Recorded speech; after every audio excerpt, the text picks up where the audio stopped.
Hi, I'm Ellie Cariff. I'm the Director of Education here at the Sarah Lawrence College Center for the Urban River at BZAC. And I'm about to do a demonstration of our Hudson River estuary model.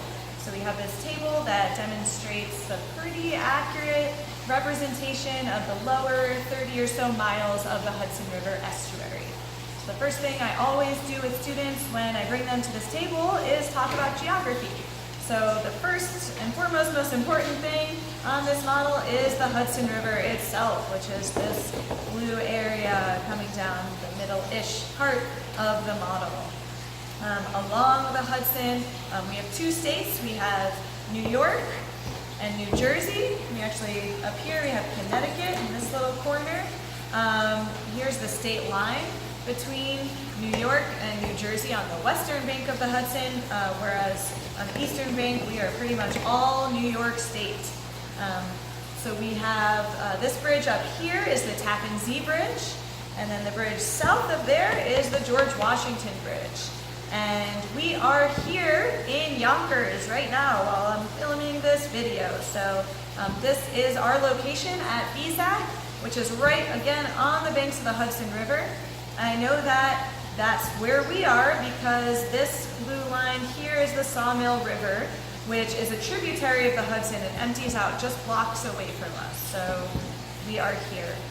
Across from us are the Palisades, which are the cliffs in New Jersey that also lead a little bit into New York.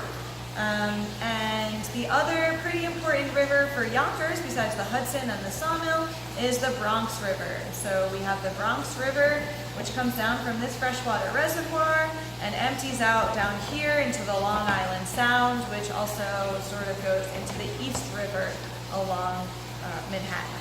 So this is Manhattan over here. You can see Central Park, this big green area in the middle. And on the northern side of Manhattan, we have the Harlem River. So just north of there, we're going to have the Bronx in this section over here, which is pretty close to Yonkers. And the other boroughs of New York City that are on this map, of course, are Brooklyn along this way, and then we have Queens sort of jutting out over here.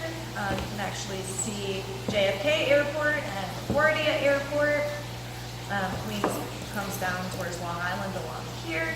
We have the Rockaways, which are part of Queens, and also Jamaica Bay. There's this whole section over here, which connects to, of course, this big blue section, which is the Atlantic Ocean. So again, our estuary has the Hudson River, which empties out and interacts with the Atlantic Ocean. This last borough of New York City down here, this big old island, is Staten Island. Just across from Staten Island, we have New Jersey. This whole section over here is Newark. And so you can actually see Newark Airport on this model, and then Newark Bay, which comes along next to it. Another cool thing about this model is that it is topographically accurate. So you can actually see the Palisade cliffs are much higher than the low-lying areas, for instance, of the Rockaways. And so that'll make a difference later on in our demonstration. So once again, the benefit of having this estuary model is not just for geography, but it's really a way to show how estuaries work. And by doing that, we're going to add water. So as in all estuaries, the Hudson River estuary has brackish water, which is a mixture of salt water and fresh water. Our salt water, of course, comes from the ocean. So we're actually going to use this mixture of water here that's it's a little milky colored, unlike what salt water would really be like, to fill up our ocean. We'll Jamaica Bay a little bit. And we'll stop there for now.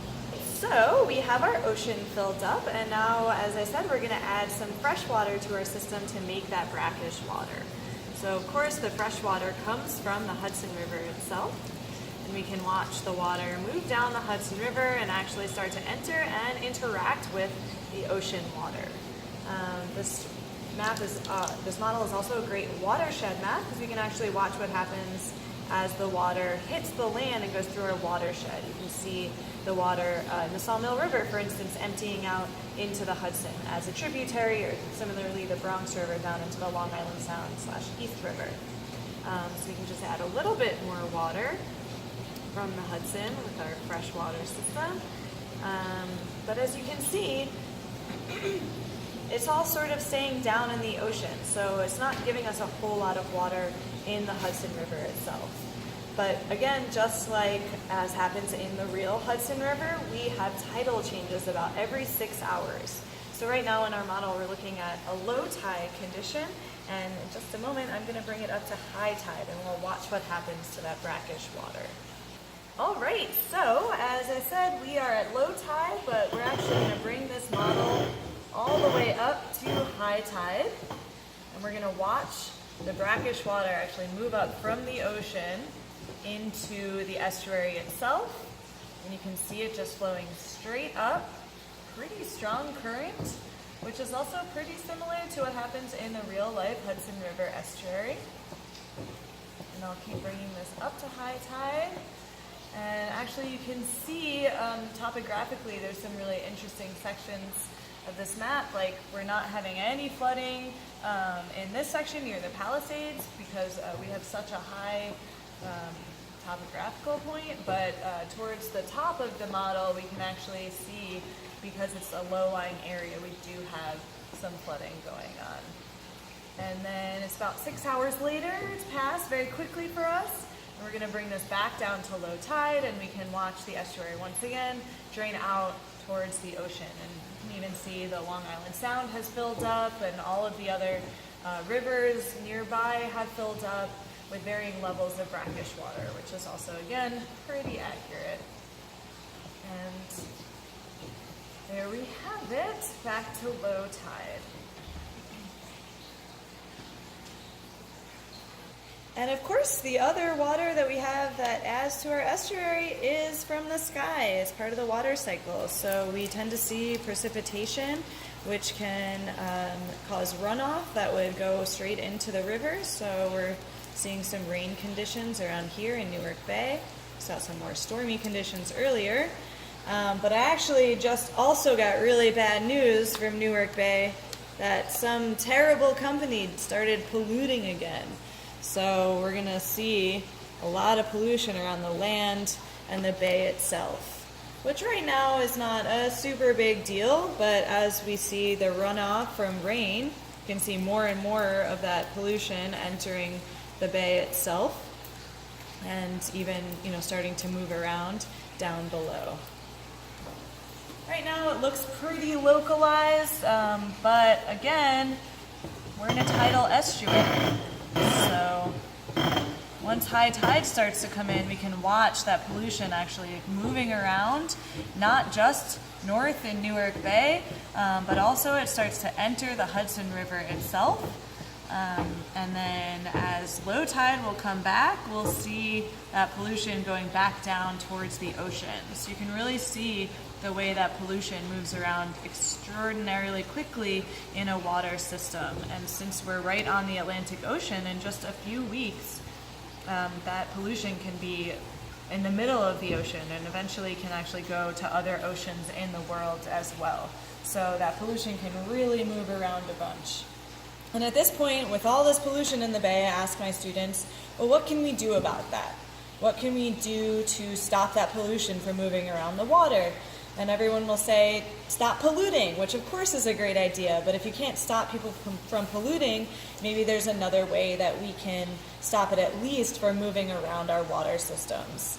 And so for that, we can actually build a sort of natural filter in the way of a marshland. So I have this material that is going to represent our marshland that I'm now going to plant. A great conservationist group has planted it here in Newark Bay. And the first thing you notice is that it starts to absorb some water. And then, even if it rains again, now that runoff is just pushing the pollution straight into the marsh itself, which acts, again, the plants in the marsh, those wetland plants that live in coastal areas that can handle being submerged some of the time with some fresh water and possibly salt water in their roots, that they actually filter out some of that pollution from the land and stop it from getting into the water. And then as the tide changes again,